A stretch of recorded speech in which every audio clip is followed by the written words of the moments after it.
skyscraper, you travel to the Jade Baobab again to remind everyone that you're looking for the 3 caravans. Yeah, we've got the caravans around the Jade Baobab consider us allies. The members of the Jade Baobab may be interested in an alliance with the Porcelain Princes. Azure found the final vial part needed to commence the apocalypse once we reached the Black City. And we picked up Tallmaster Yosef, along with 3 other halflings who all ride the snail, and they are all hanging out with us because they like us, and apparently they like the pipe tobacco. Well, they especially like Ned, who is the caravan leader who is not on screen, like in the series, for the next 3 sessions. So I think that the 3 halflings will also be in the background for the time being. And then Sarko made friends with the mech rats, and yes, they're wandering around with him now. We went to Iron Pike, which is basically a formy hippie wizard commune located under 3 glass domes, which is one of the 3 main villages in 3 Sticks. Those are all 3s. Yeah, found a bunch of critters crawling out of the water, getting ready to attack a tribe on the shore. The good thing about long-range weapons is, you can always reach out and touch somebody. Let's see, found a disassembled ferry on the shore. We need to get a map. We need to get back to the nomads with the map so they can draw the location of the sky chariot. We need to get a battery for the disassembled ferry. There's some toughs in the domes that wanted to fight, and Azure stomped on them and met the leader of the village, who is a skin rider possessing a body. Brock read the sinewy, said he's the boss. I see Matilda is the witch who told us that the Ultra that is currently stored in the crystal snail is trying to get out. Yes. And we need to win some of the tribe's people's trust or trick them to convince them to be possessed by the Ultra that we have in the snail. And we can find a used battery at the Fairy Graves or at 3 Sticks. Yes. So there are a couple of threats that you could focus on. You at the moment, when we first see our heroes, it's a little bit of a disorienting sensation. I don't know how the television production who produces the show pulled it off. But you're inside a sphere, and I don't know if you guys know what an O'Neill cylinder is. It's like a science fiction concept. So you are in a sphere, but when you look up, you see other buildings. In this case, it's bunkers, sprayed with very colorful graffiti as the sky.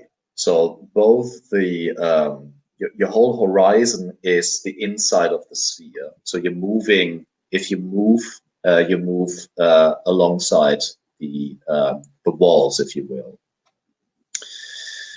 And the trucks that are part of your caravan, they are parked outside of the sphere, the Iron Pike. And when we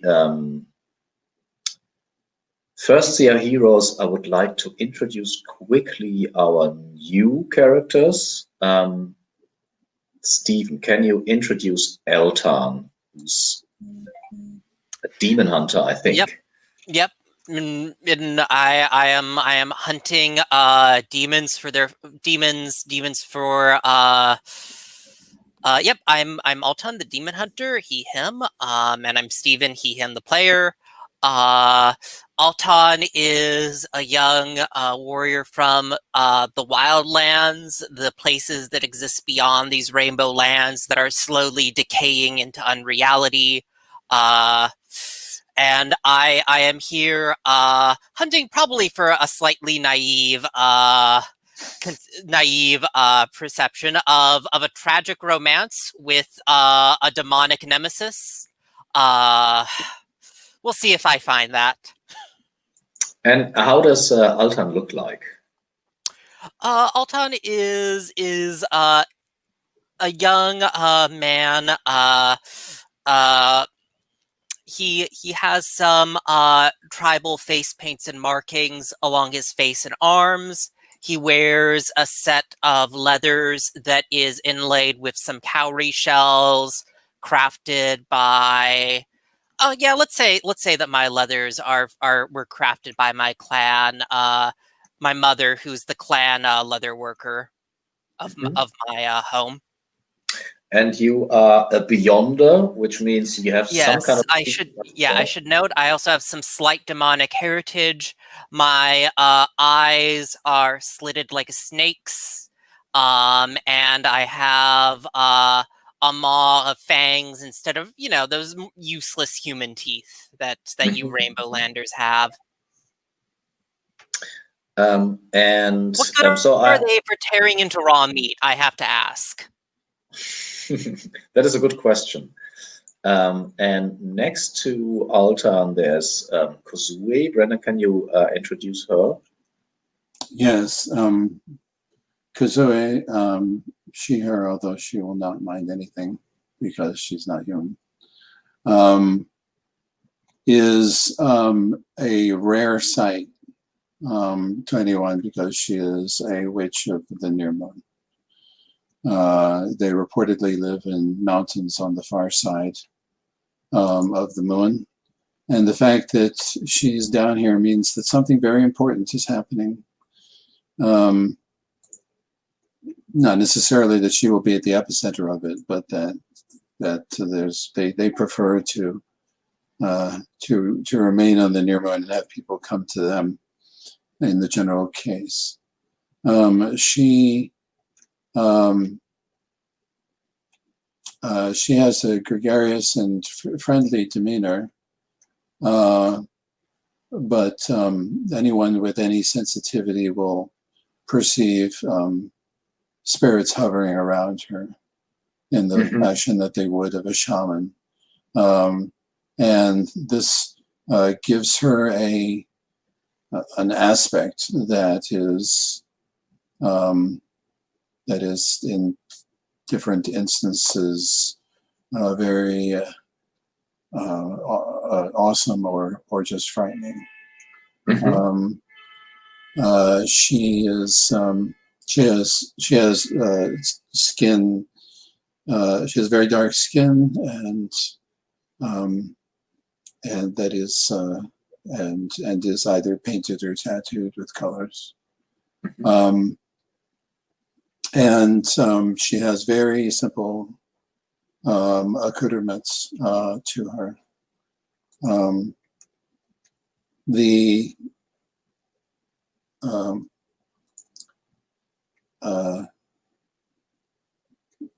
What else can I say? I mean, you do have some kind of familiar. I don't know if we would see it right away.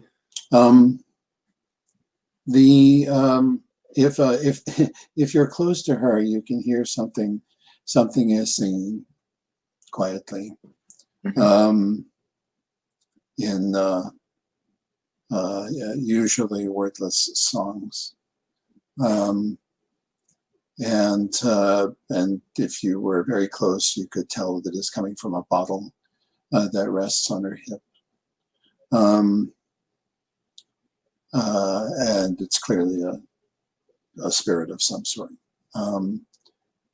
She has some accoutrements that are, I mean, she has, accoutrements that seem almost impractical in many ways. She has robes that are very colorful, notwithstanding that she's traveling in a caravan, that gets dusty and such like that. She has, as the picture shows, she has fingernail coverings, and other things, and a great many other appurtenances of who she are. But these things somehow just don't get in the way. But just add to her mystique. She is she asks a lot of questions. of seeming that don't seem to have any importance for the most part, and listens very carefully to the answers.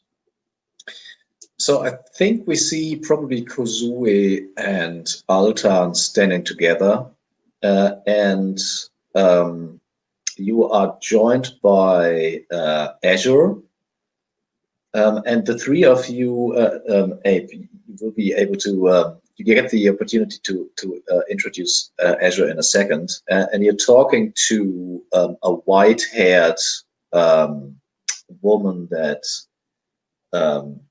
her face, the skin on her face does not match the bone structure of her face. So the skin is somehow as if put on like a mask. And she makes the sign of rejecting the devil towards Altan, and addresses you, Kozue, and Azure, and she says, 3 witches together. That's the beginning of a joke, isn't it? And it's certainly the beginning of something. And Azure, how does Abe, how does Azure look like, and how does she react? Azure is formerly a sort of a mid-century modern, super futuristic looking, slim woman. Basically my old photo was of Twiggy in this really space age kind of outfit with a big plastic teardrop face mask. Talking about impractical clothes. Your clothes was definitely impractical. Yes, definitely. I had like a blue vinyl mini skirt and and a scarf and things like that. But at one point, she got corrupted by eating too many eggs from a penguin, and she started mutating, and she's slowly becoming like her muscles are sort of really kind of going in overdrive, and I've done something to slow the process, but it's not 100%. So like I went from being a thin, reedy woman to now being, at one point it was more like Linda Hamilton from Terminator, and now I'm getting into professional wrestler territory. Just as far as like China more than like the new ones. And so she's really kind of cagey and. She's very cagey and very quick to react to things negatively. She's basically, that muscle takeover sort of has given her roid rage. And now she's also on this golden amber, which is equivalent to meth. So it's a nice combo. And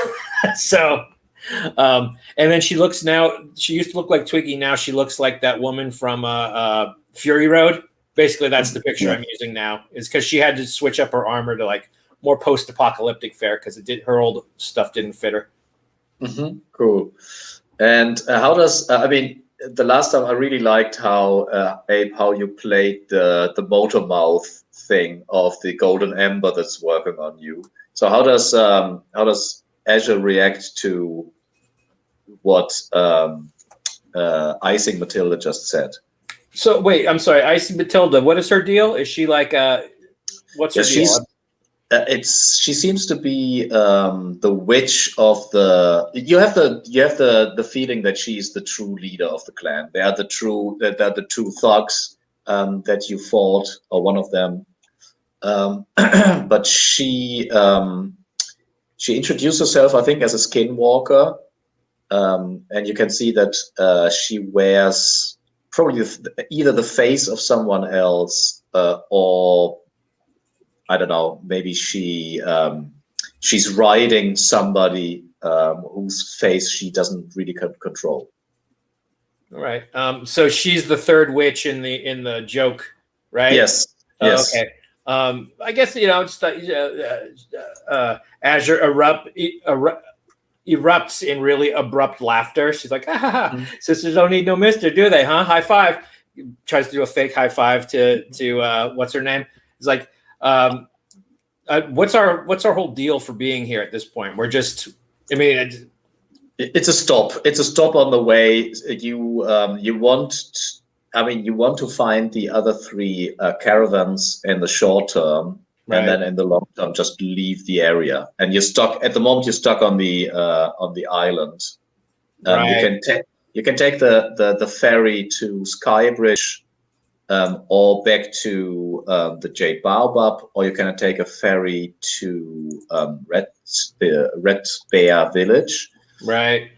Um, Well, I just meant like in the context of this is she's just like a passing character. I think I'm just going to try to juice her for information about the lay of the land, you know, and I'll do it in a methed out fashion, but I can't freestyle it right now.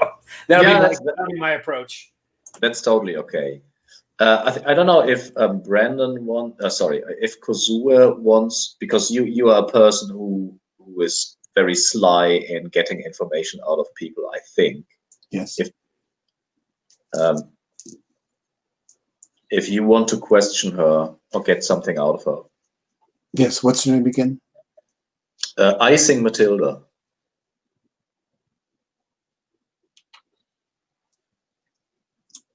Hello. I'm interested in any old places that we are likely to encounter in this area or going forward. It could be old carvings, they could strange old pools, places where the winds don't work the way they should, or fires that don't burn out. These would be things that have been around for as long as anyone knows. Are you aware of any place like that around here?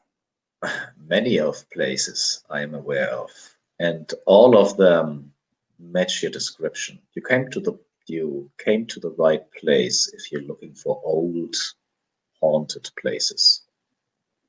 Yes. I'll know. I mean, not every place that's haunted is significant, but many places that are significant are haunted, or they appear to be. And I would appreciate very much any information that you can give that may point me to encountering them. So let me see. You don't get these things for free normally. This is out of character. Nor do I expect to.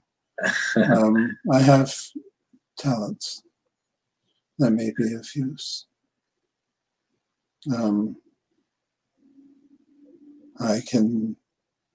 I am by profession a soothsayer and a healer. You have a healer here, so perhaps that is of less utility.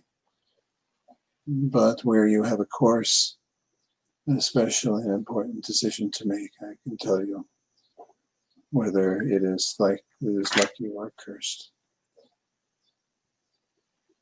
Well, we do have a problem that you could help us with, and I point you to the most likely place to find something your heart seeks.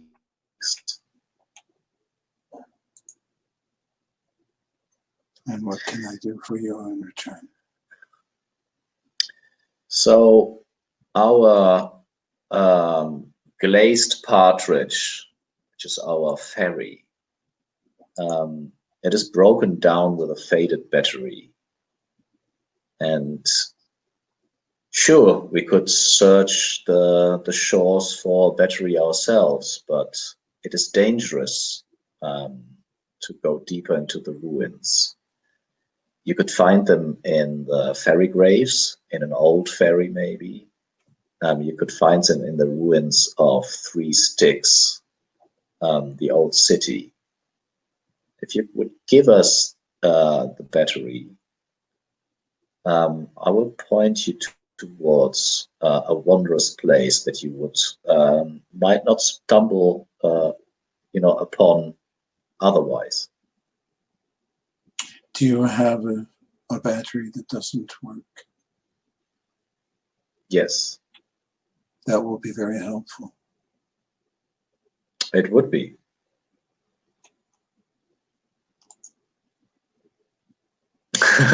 No, out of character. Very good joke. It's not a broken down ferry. It's a ferry. Mhm.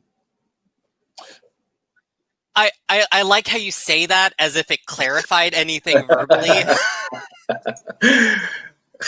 That is some slight on my accent, I assume. I take it. No, I mean, no. It's that they are pronounced exactly the same. Okay. So there is not any clarification. In any case.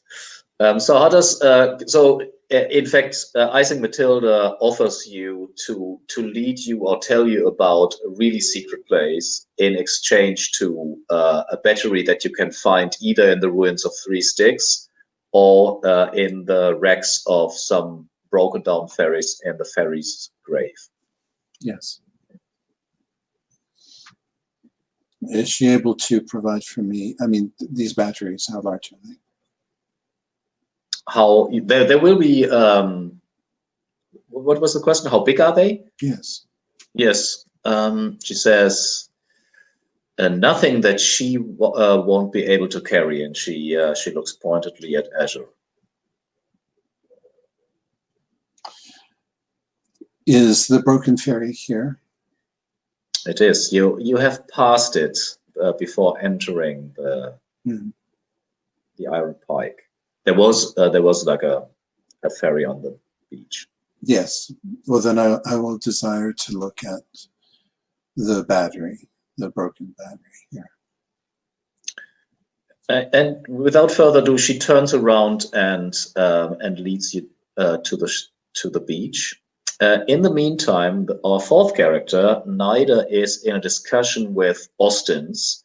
Austin's the scope, and it's a bit of an argument, and we fade into the discussion. But first, Puckett, can you introduce Nida? How does she look like?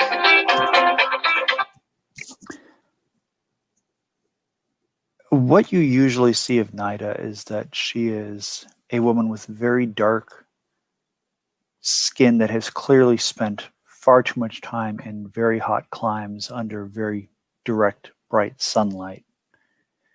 Her hair is still dark, and she usually wears a cloak.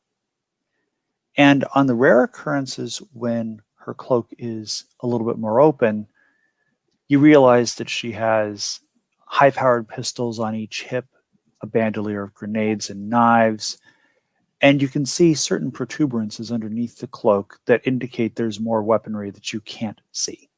Mm-hmm. And usually, there's a cat walking along with me. There is a cat at the moment, walking in between your legs, and every false step will trip you. And we zoom into an argument, and Austin says, well, I don't know what you will do, but I have a job. I'm going to take them up on their offer. I will get a canoe, and I will row to the ferry graves myself, because that's what my mission is. Our mission is to first of all, find out what happened to the caravans. Second, make sure that whatever happened to those caravans does not happen to any other caravans. And third, and admittedly, I can probably come up with a better order in a moment or two, if there's anyone or anything left of these caravans, retrieve it, save it, salvage it, whatever we can do. Well, we know where it is. We heard it's at the ferry graves. I cannot wait here for any longer. If you don't join me, that is totally okay. I will take a canoe and I will go over the ferry graves. What you will do is up to you. Austin's, what we know is that we can retrieve a battery at the ferry graves. We don't know that the caravans are there. You did, so out of character, you did hear from the people at the Jade Baobab that the scavengers actually you heard it back at the Red Bear village, that the scavengers definitely went to the ferry graves. But then you inquired more about the place, and you heard that it's super deadly and very dangerous. And then you decided to look for the other caravans first. They're there. I know that they're there. And if we just retrieve the bodies, then that is what the relatives of the people deserve to know. And I agree. You and I are not in disagreement with any of this. The only thing that we are in disagreement on is the order in which we do these things. Excuse me.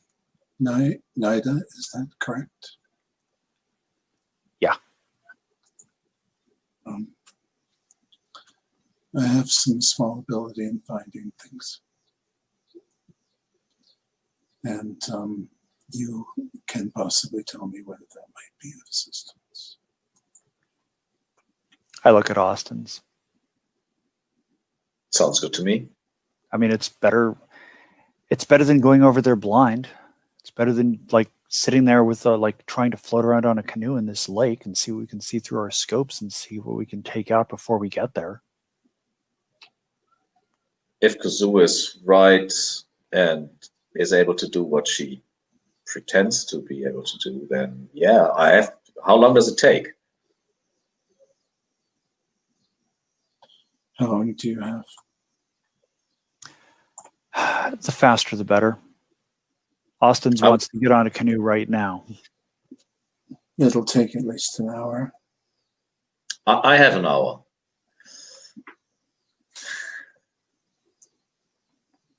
Come and sit with me and tell me everything you know about what we're trying to find that you can condense into a short period of time while I do my preparations. So I assume that is when you came back with Ice and Matilda from the beach. She showed you the ferry and the leaking battery, and then you returned. And yes, so I have my fetch take an impression of this battery, so that I can use similarity on it when trying to find it. Cool. Yeah, Austin's. So the place where you are, you're between two,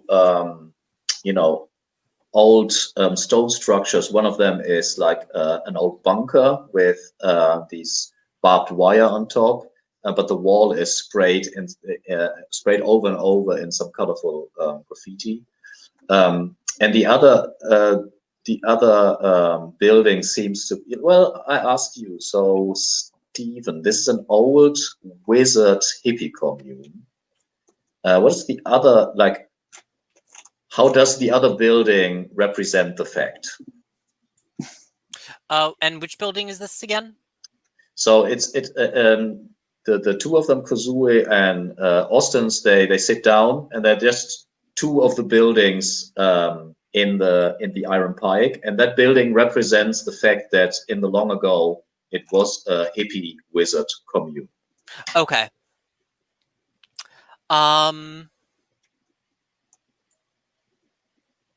Yeah, I think that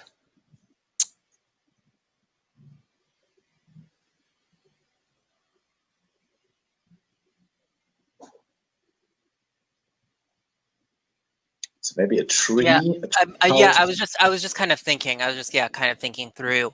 I think that like mushroom houses are pretty popular among wizards. I was gonna kind of also say that like you have to be very careful when like touching the walls. Like I do like the idea of mushroom houses, and that you do have to be very careful when touching the walls because they do give a bit of a contact high.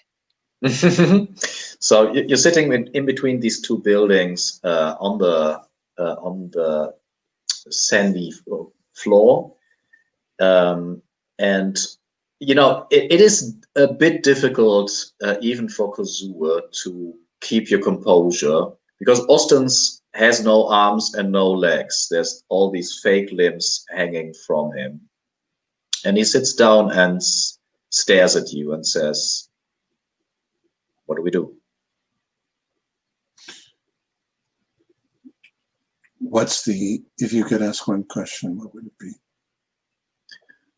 My question is, are there still people in the scavengers caravan alive that I can save?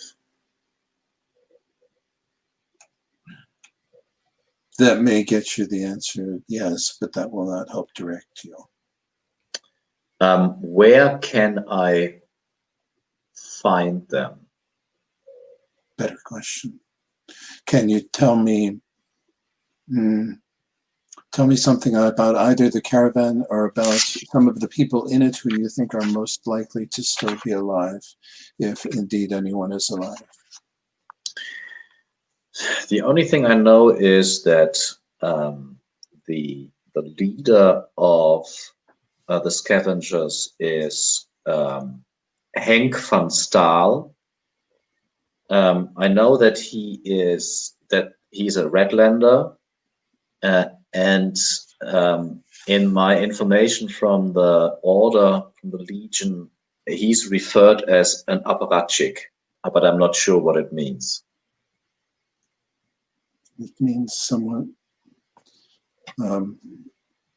It means someone who has influence with their ruling body, I believe.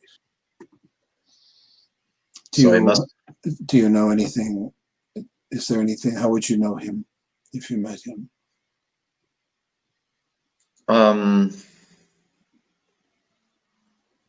He has not been described to me. The caravan itself has been described to me as one that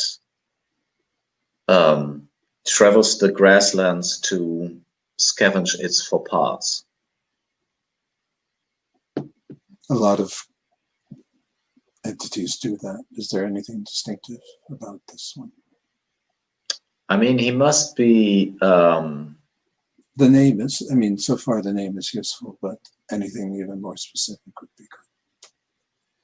He must be resourceful and determined to go to a place that he knows is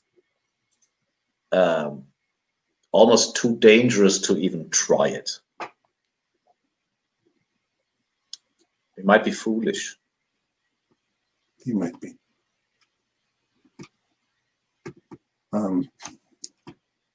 You haven't met him, though. I haven't. All right.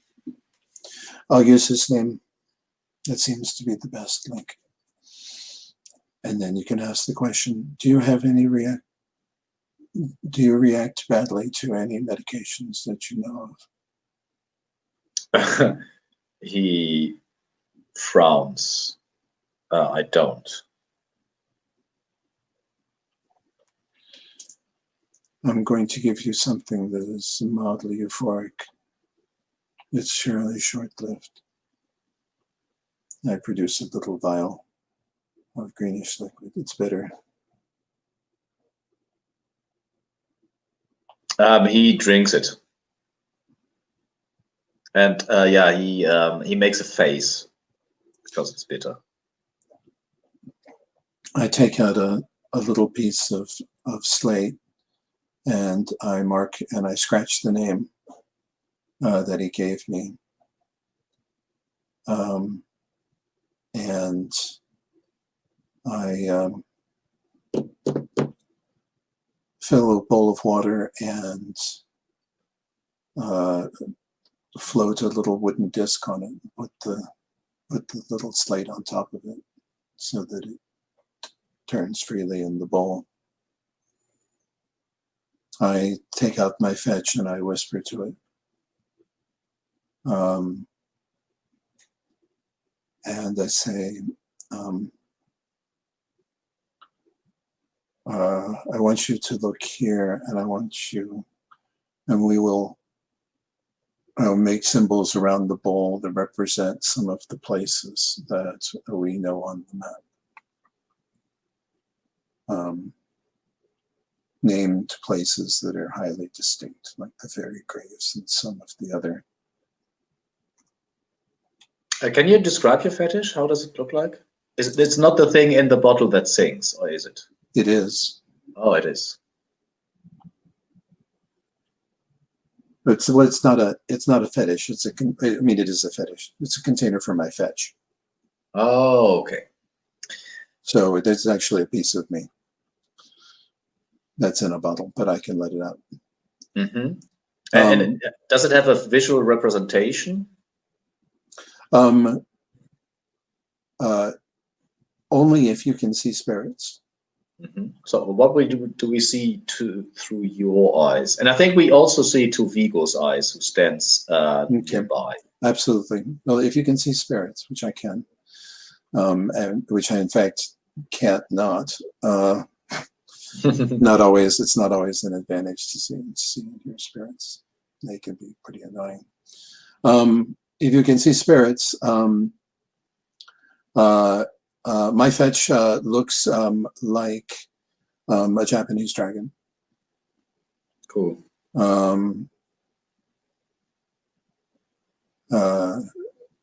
It's not a big one, and it's translucent, as if it's a spirit.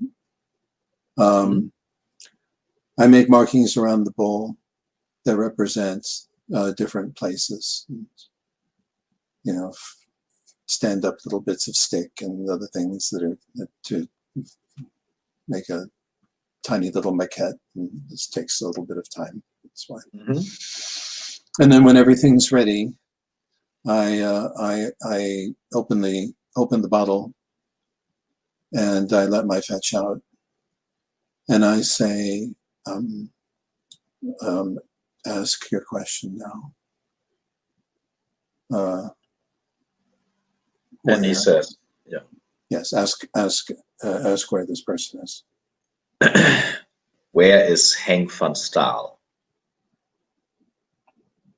And so let's talk about, I think this is not like a difficult spell, and it's very well described in your spell description. You also said it takes an hour. So I say it costs you 2 HP. Okay. How does it manifest? Like, do we see that some kind of life is draining? Is there like pain in her face? Can she just block it out? Well, in this case, it it manifests differently. In this case,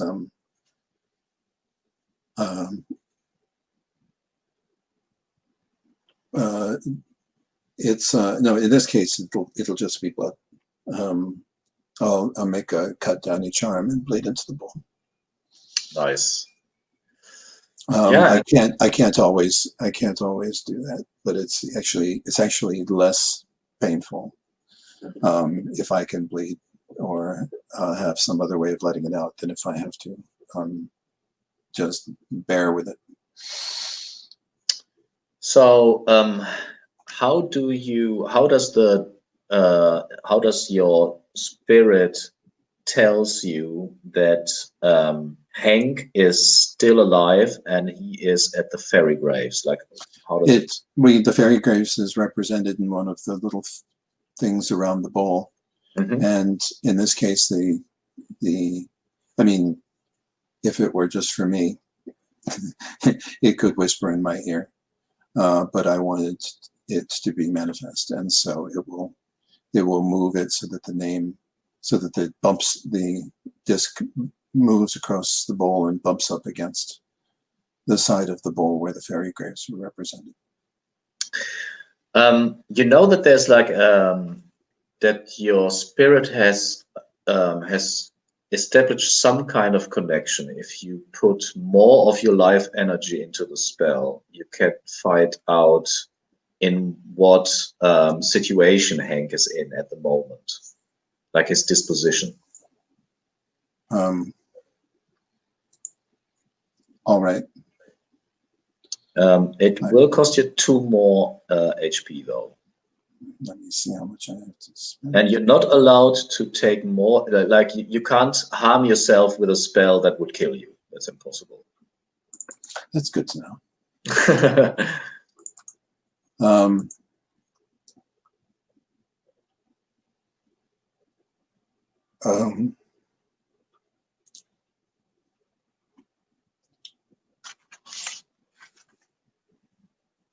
He's in the fairy grounds, but there's more.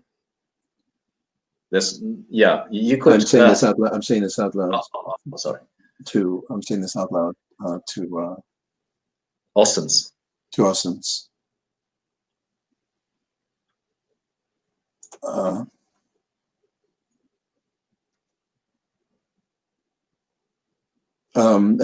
Yes, I'll cut myself and I'll spend it. But this is as much as I can do right now. So, how does it manifest that Hank is somehow imprisoned and his life is in danger?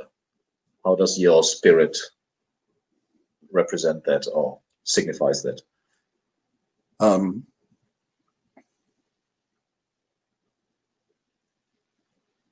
Or is it something that he whispers in your ear?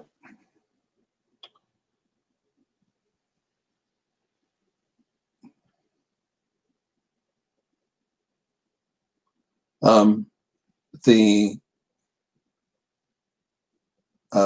whispers, but there's also a manifestation. The disc flows back into the center and then back out towards the fairy grounds enough to slosh some of the bloody water out of the bowl onto the representation, where it comes together in a small, tight pool. And I say he is imprisoned or unable to escape. And he is in danger of dying imminently, but he's not. Something or someone has him captive. So Austin looks at Naida, jumps up and says, "See, I told you." And then I take out a bandage and start to wrap my arms. We come back to how does Naida react when Austin says, like, he jumps up and he's about to go to the beach.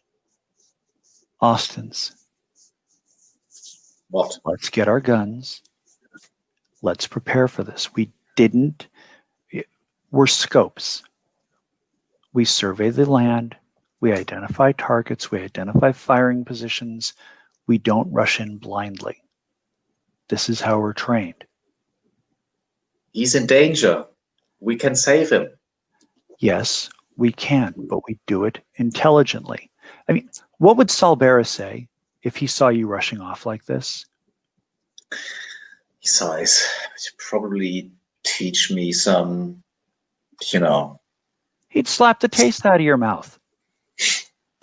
He laughs, probably.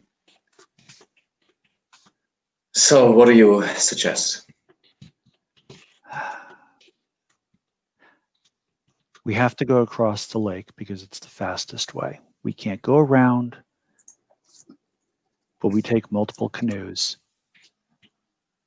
We do as much recon through our scopes as we can. We identify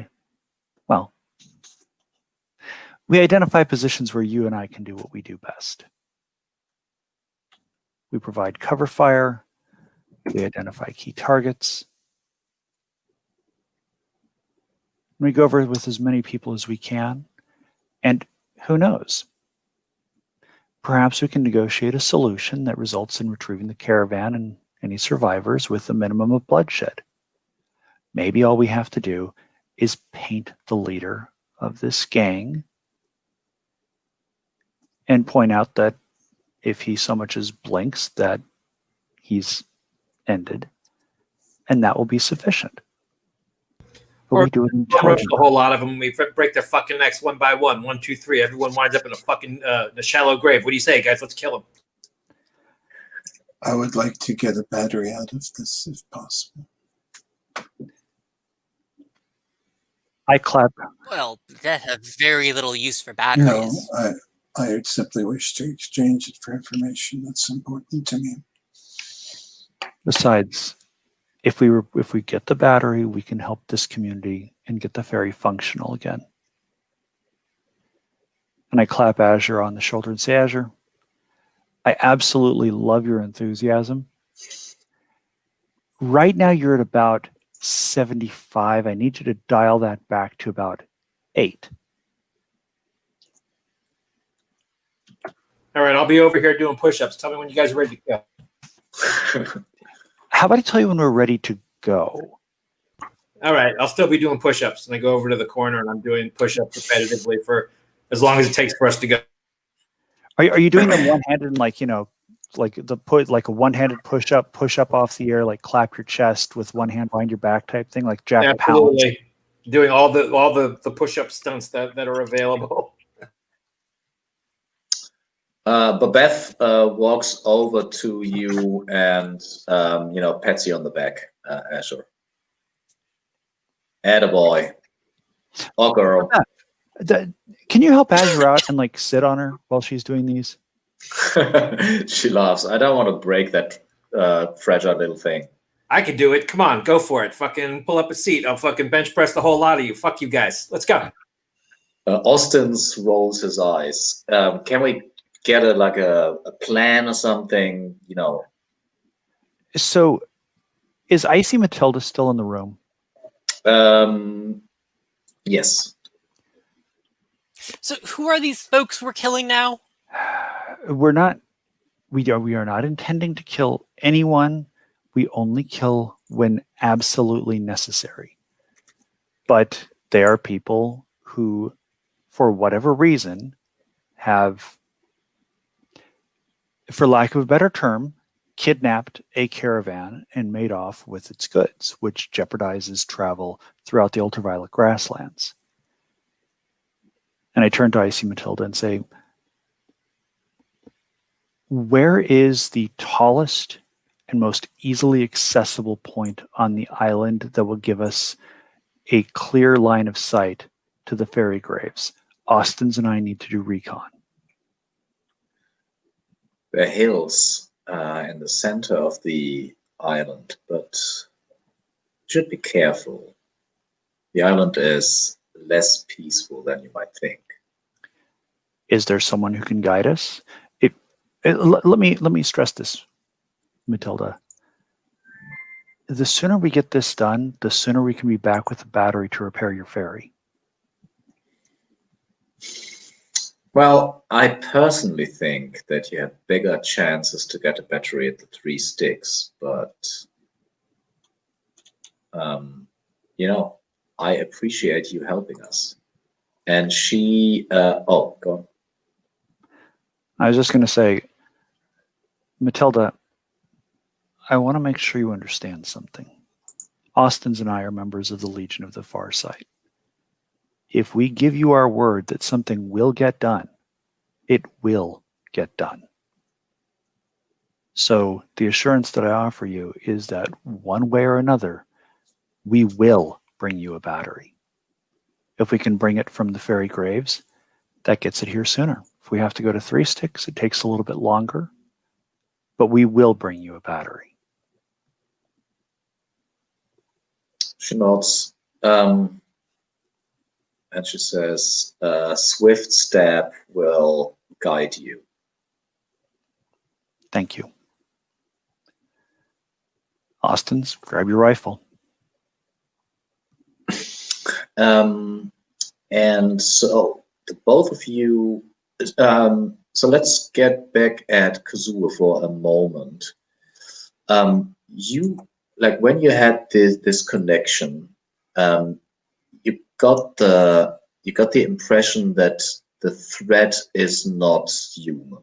It's not like a gang of kidnappers. It's something else.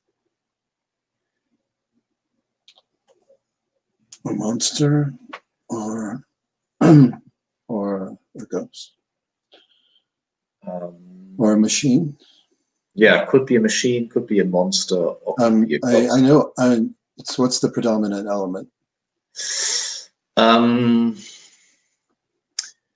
probably at this distance, that's all I could. I couldn't tell a whole lot more than that. Yeah, it's inhuman, is what you could sense. Okay. And you can also see when Nida is leaving with like a broad-shouldered villager, you can see in the ghost field there's like she is vibrating. There's like a pulse that sits in her pocket, and it spreads and ripples reality. Oh, in Nida's pocket? In Nida's pocket. Interesting. You have seen it, like you've seen that something's wrong with Nida before, but the vibration seems to increase. Just now. Like since your augury. Ah. And go. No, I'm sorry. Yes. Yeah, I wanted to join Nida and Swift Step. So you leave the village. You can see that the island, like the more you walk over the island, the more you have the impression that this is completely artificial. That under the the rusty, crippled pine trees. Even the needles of the trees seem to be rusty, and under the ground there seems to be like a metal construction that is the island. And you make your way. Let's see.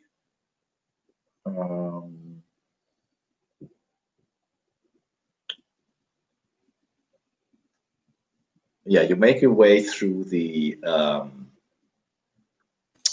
Through this landscape, up the hills, and he, yeah. So, what is it exactly that is the highest? Is it a platform? Is it like a tree on the hills? Where does he guide you to? I think it's actually just a little like there's almost like a cliff, but there's a ledge just below the edge of it. Yeah, so you can drop down and lay down and get a clear line of sight across the lake while still appearing to be part of the rocks. So it's actually on the So you won't have to traverse the whole island. It's actually on the west coast of Old Pike. Oh. Cool. So the both of you, Austin obviously has joined you. The both of you lower down to the platform. Or the how do you describe it? I kind of like a little edge. rock ledge. Yeah, like there's like part of it, like almost like something collapsed and rolled off of it and left like a ledge that's stable enough for people to stand on or lay down on. Mm-hmm. And you can see that the face, the cliff, the face of the cliff behind you is actually metal. So whatever broke off was some kind of facade in front of it. And Austin gets down on his elbows and knees and scopes the area. And you do the same, I assume. Of course. Let's see. What do you see? So it's you have traveled for some time, actually. So now What do you think, like an hour or two? More like 3 or 4 hours. The island is actually quite big. So it's late afternoon, and the sun is is a bit obfuscating your view, but still you get a pretty good view over the landscape before you. And what Swift Step points out as fairy graves is actually like a river delta. Mm-hmm. It's pretty swampy, and the first thing you actually see is some gently pulsing, like gigantuous sometimes some of them are 100 meter or more even, gelatinous cubes. You say that they're 100 meters? Yes. So these things are 300 feet Yeah. wide? Yes. Here, actually, it says the largest are hundreds of meters. They are ochre and yellow in color. You can see that there's some kind of like they seem to be so old or so stationary or whatever that the discoloration seems to be some kind of maybe lichen or something that grows on them.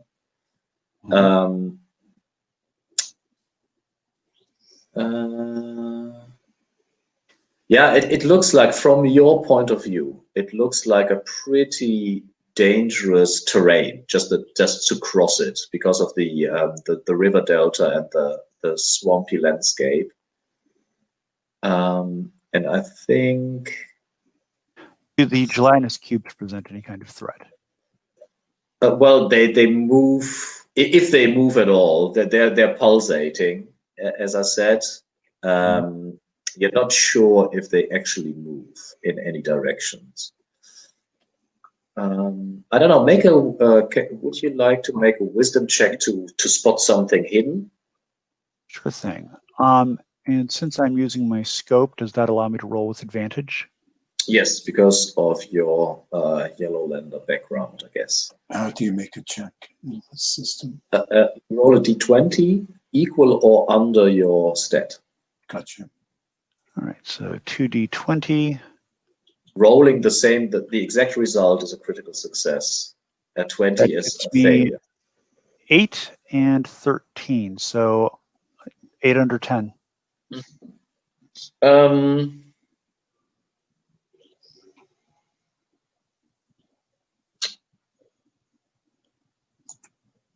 So you definitely see as well within one of these gelatinous creatures that you can see swallowed, like bigger structures, like a ferry. One has swallowed a ferry. One has swallowed a truck. And because you have a success, you can also see which are hard to spot, like translucent crocodiles moving within the swamp. Another source of potential danger. Let me make sure I understand that. We're seeing basically see-through crocodiles. Yes. Well, translucent that's so anyway. cool. Yes. That is so Yes. cool. All right. Do we see anything like a village or an indication of, if one of the cubes swallowed a truck, that suggests that may be part of the problem with the caravan. Do we see anything that looks like a jail or a prison cell or a cage where Hank von Stahl might be? There doesn't seem to be ruins or like a functioning village or anything like that. Like whatever structure there might have been in the past just sunk into the swamp, probably. And yet Hank von Stahl is over there. Like this is Fairy Graves, and we know that Hank von Stahl is there. Yes. I turn to Austin's and say, "Do you see anything like an underground entrance? I mean, it's a swamp. It seems unlikely, but I'm not really seeing any place that anything could be. Everything just looks like a threat over there. It looks like we should just open fire from here." Well, I don't see Hank though. Nor do I. It's swift stab, isn't it? Yes. Yes, he says. Have you ever been to Fairy Graves? Am I crazy? No. Have you ever looked at it? That's two different from questions. Have I? What? Have you ever looked at it from, say, where we are right now? Is there anything? Why should I look at it? I mean, it's not even interesting. It's a bunch of crocodiles. He doesn't say crocodiles. It's just a swamp. I look at Austin's and sigh. That's what we have to work with. We are never speaking of this to Salvera. Well, we follow. He would slap the soul out of both of us for what we're thinking. We followed the procedure, didn't we? Scope the area. We've done as much recon as we can from here. There's all we're seeing is threats. We're not seeing any structures, but Kozwe's ritual told us that Hank von Stahl is there. We can see a truck inside one of those gelatinous masses. It seems likely that's part of the caravan. How do we get inside, though? How do we find whatever there is to get inside of Austin's? I mean, I give you another one. How do we get out once we get inside? I don't see a structure, so I see neither ingress nor egress. I guess we figure out how to get out after we get in. Sounds about right.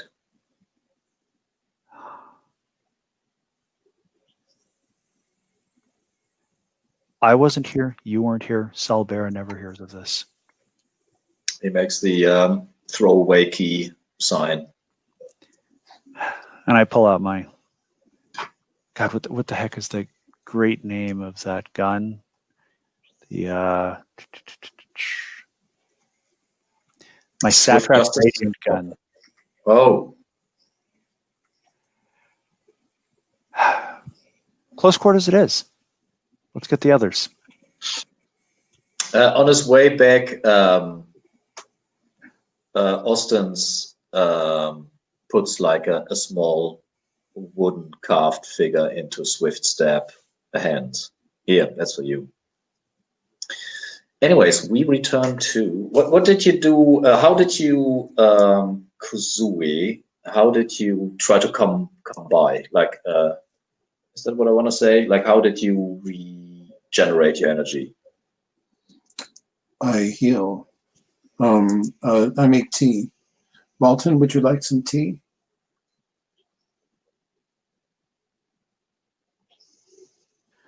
Oh, of course, Causeway. Have some tea with me. I understand you hunt demons. Is that right?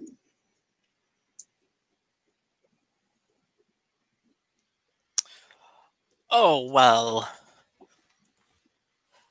Occasionally, What are demons? I'm traveling. You're asking the big questions, I see. Well, I'm not really the village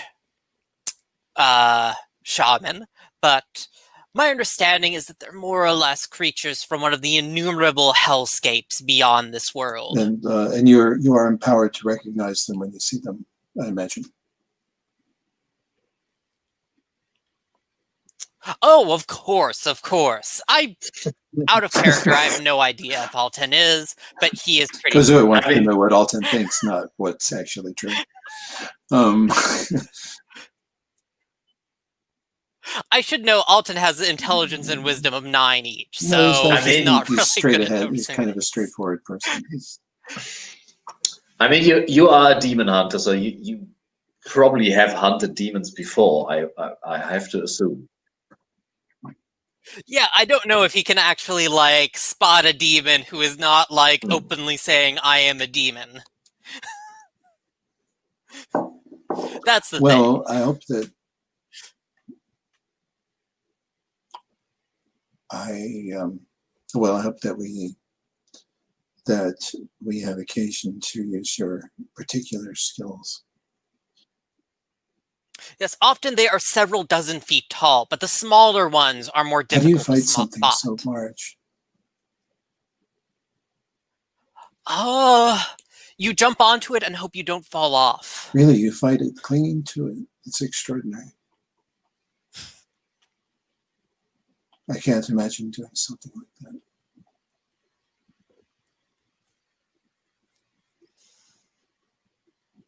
But what is this tea we're drinking anyway?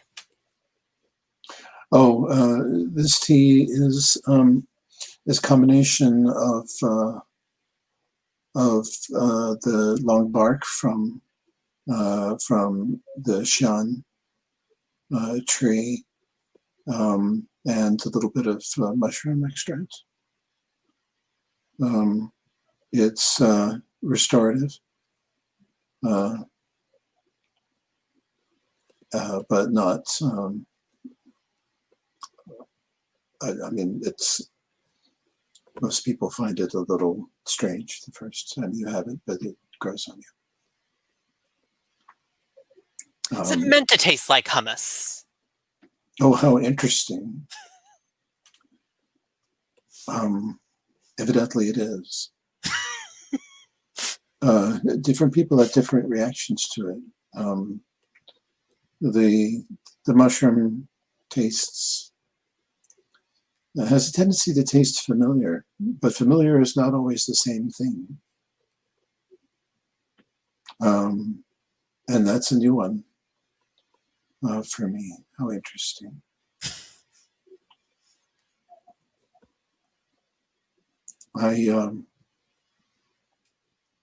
There is so much I don't understand about this place. Well, if you have any questions, feel free to come to me. I'm quite knowledgeable about these things. I certainly will. You seem you're not from the Rainbow Lands, from your garb. No, I'm from the lands where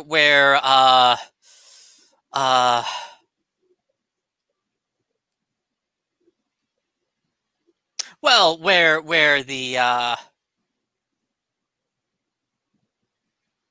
where reality is starting to come apart. well, where I was going to say, yes, that too. I was going to say where they don't grow them so soft, but yes.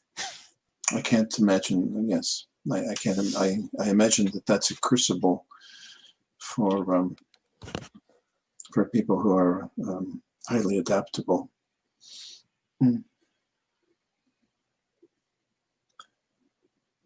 So is Azure there as well, drinking the tea? I mean, the two witches together? No, oh yes, Azure's Azure's doing a there. lot. I kind of point over at Absolutely. Azure as I say where they don't grow them so soft. I'm happy to offer Azure some tea. Well, I was thinking that Azure's probably like, walking in circles furiously or something like that. Maybe contemplative quietude is probably not her jam. I'm not sure that Azure wants to sit down and have a conversation right now. You just joined the caravan as well, so you can't tell me what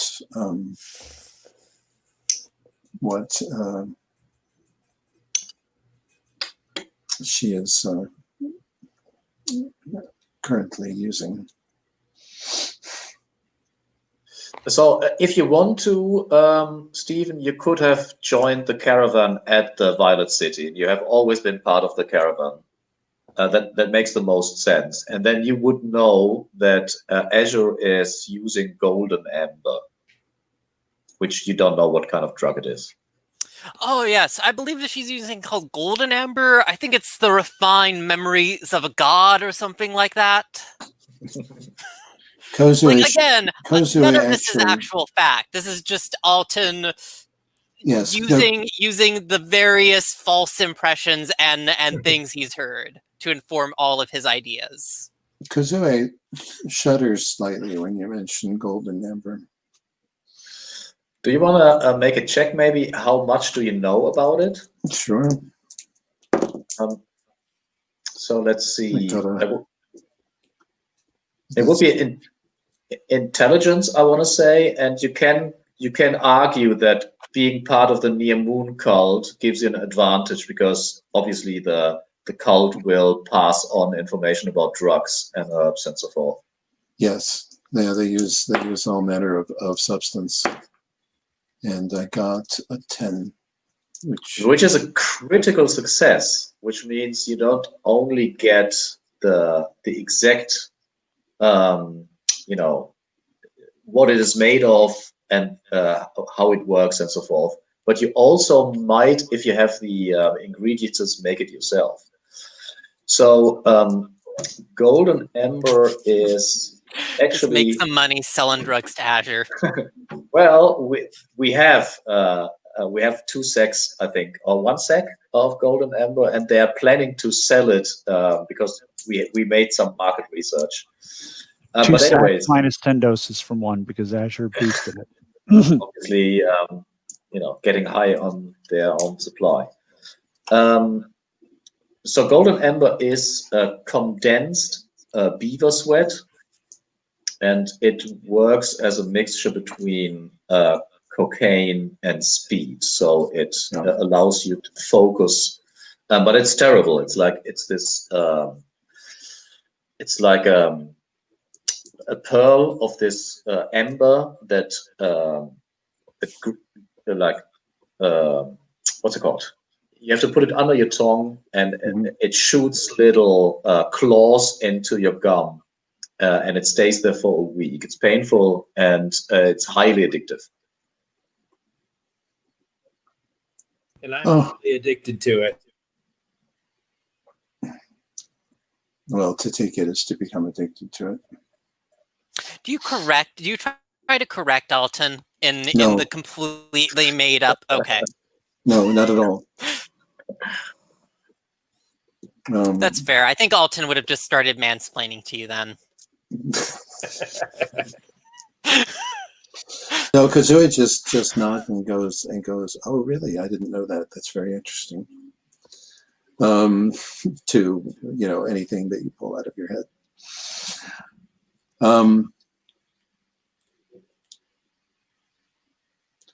No, he's well, I hope the caravan has enough to last him for a while, then to last her for a while, excuse me.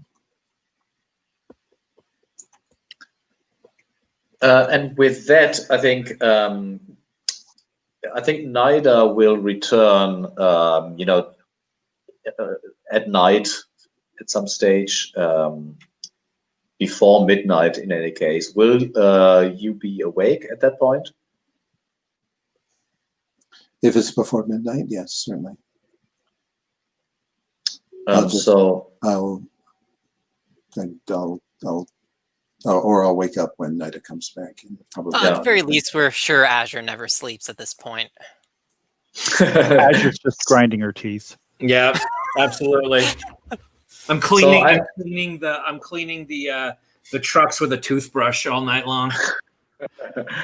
So it's a good thing we don't have any bicycles. That is true. Do we still have that mech from the Porcelain Princess? No, we sold that. No. Oh, okay. So I don't know. I think that you have been assigned some kind of probably the bunker with the barbed wire, and you all made your you put down your bedrolls and so forth when Nida walks in. Is Icy Matilda still here, or is she in another one of the bubbles, the domes? No, there's actually just the one dome, but it's like 3 domes circling each other, so that the entrance aligns just once every 10 minutes. But she, you know where to find her. I want to take Austin's and go talk to Icy Matilda really quickly. Yeah, I think she lives in this mushroom building. And you know, there's like a beady curtain, and when you, I don't know, how do you introduce yourself or announce your presence? But you just walk in. Okay. Walking in is rude. I'm polite. I mean, I've had to learn how to be polite in various customs and various cultures to survive.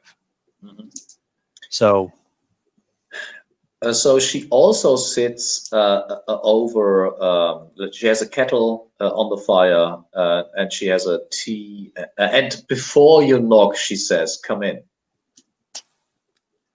Your hearing is very good. That or other senses. All of my senses.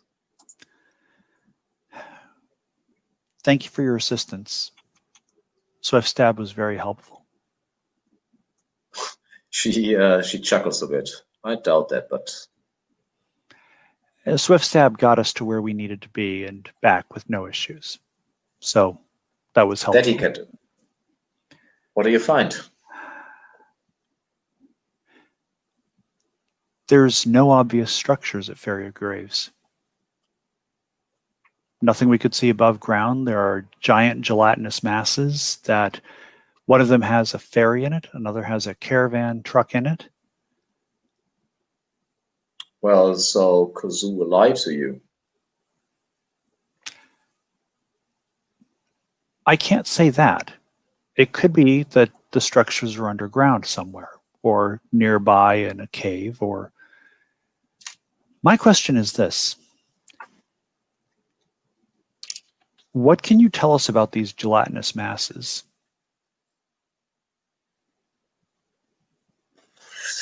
Blight on the land. We don't go to the fairy graves. Do you know how to destroy them? Or if they can be destroyed? Some of them are gigantic. We never tried.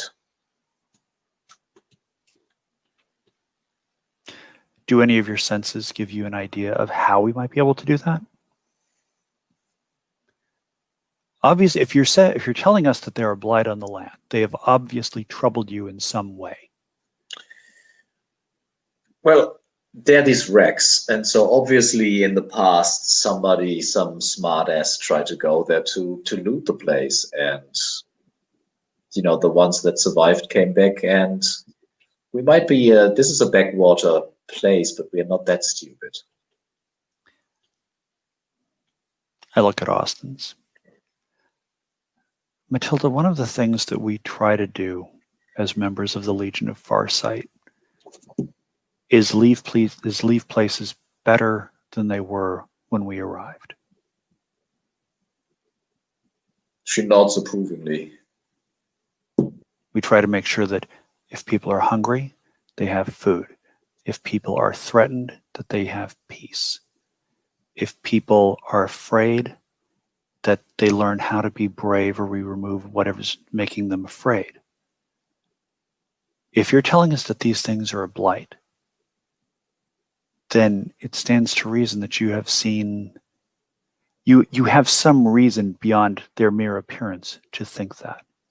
If you can give us any idea of what to do about them, perhaps this is a problem we can solve for you in addition to your battery.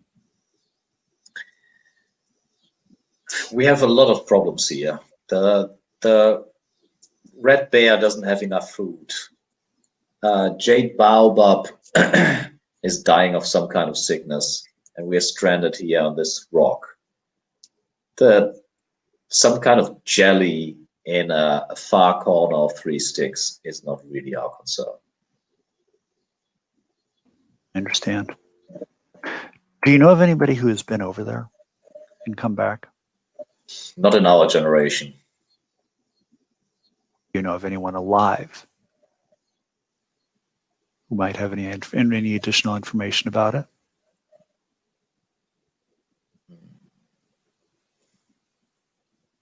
I would assume that Madame Red Star, she seems to know a lot. She might be of help. Look at Austin's. If there's a gesture in this fantasy realms that is pointing to a watch, then he does that. Probably it's like this motion. The clock is ticking.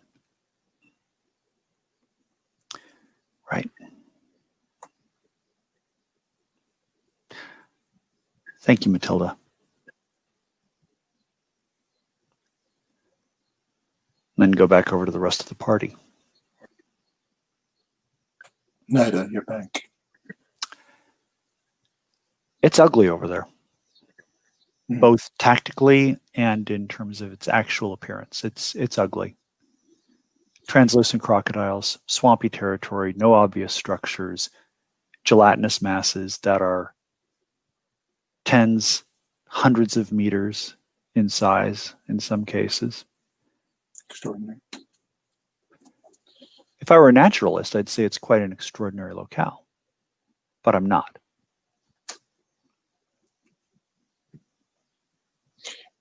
You're unhappy about this, obviously. I don't see any obvious location where this person could be held. Austin's and I have looked at it. We see, since there are no structures, we see no ingress, we see no egress. We don't see anything that we can shoot at range. Excuse me, guys. I know it's unconventional for me to speak to you at a normal clip. As you might, as Nida knows, I used to be able to see things in the future, but in the past few weeks, I've just been too distracted to really kind of focus and get in the right frame of mind. Kuzu, if you could help me, perhaps I just feel like I'm wound up. If you could help me, just kind of like maybe help me calm down. I can get in that place and I can see if I can try my oracle again. I look at Kozu and mouth the word, please help her calm down. Do you mean you wish to stop using the golden crystal? No, not that. Of course not. I just want to be able to mellow out for a couple 20 minutes so I can focus enough to do an oracle. As it stands now, I can barely fucking stand here talking to you guys. I cannot guarantee it won't interact poorly with the other things that you're taking. Well, it's better than nothing. I'm willing to go for it. Let's give it a go. I'll prepare something. I want to speak to, I want to ask you something while I'm doing that. I return to push-ups. Of course. What do you need? I don't think that what's keeping the leader of the Red Caravan captive is necessarily human or intelligent. I raise an eyebrow. Did you have, in your vision, did you happen to see anything around Hank von Stahl? No. And it wasn't a vision, not exactly, but that's neither here nor there. It felt more of a monster or a thing. Is it possible that they may be trapped in a natural part of the landscape, perhaps by one of those immense things that you spoke of? We did see a caravan inside one and a ferry inside another. If they had managed to get into a cave or a space between cliffs or something where it could not get ingress, they might still be alive.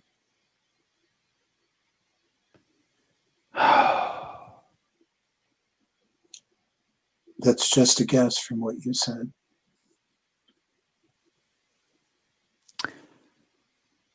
And it makes me wonder if perhaps there is someone in that truck that's inside that mass.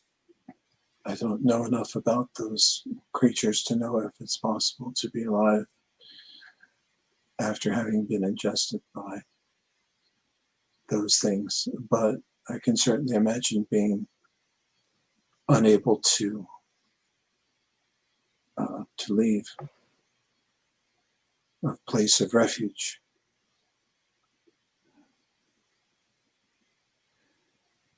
There is also, I would also like to ask a question, and if it is impertinent, then I'm happy to to not say anything else. Well, please ask away. If I can help, if it's something that I know from my experience. What do you have with you that cares so much? Are you talking about this? And I show the crystal snail. Yes. When Nida takes out the crystal snail from, like, you see both realities. You see behind the veil as well. And what she pulls out is the equivalence of some 10,000 volt light bulb that illuminates the room. And with that, I would like to end today's session.